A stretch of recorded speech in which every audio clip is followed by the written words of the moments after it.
Mədəniyyət Nazirliyinin təşəbbüsü və təşkilatçılığı ilə ölkənin aparıcı bədii kollektivlərinin Bakı şəhərini və regionları əhatə edən geniş miqyaslı mədəni qastrol proqramlarına start verilib. Qastrol proqramı çərçivəsində Ağdam şəhərindəki Muğam mərkəzində əməkdar kollektiv Səid Rüstəmov adına Xalq Çalğı Alətləri Orkestrinin konserti olub. Bədii rəhbər və baş dirijor, prezident mükafatçısı Mustafa Aşrovun idarəçiliyi ilə keçirilən konsert proqramında bəstəkar və xalq mahnıları ifa edilib. Mədəniyyət Nazirliyinin təşkilatçılığı ilə Bakı və regionlarda bədii kollektivlərin ilk dəfə olaraq geniş miqyaslı qastrol səfərləri həyata keçirilir.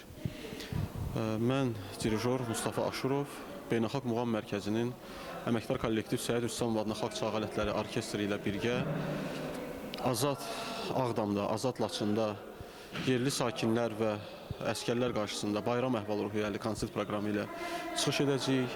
Bizim xalqımıza, millətimizə, dövlətimizə hər zaman qələbə, zəfər, azadlıq, bayram yaraşır.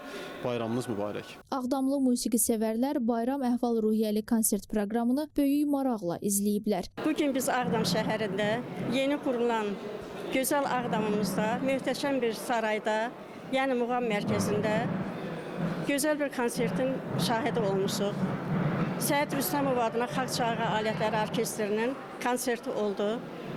Konsert çox gözəl keçdi, möhtəşəm oldu. İnsanların üzündəki sevinç.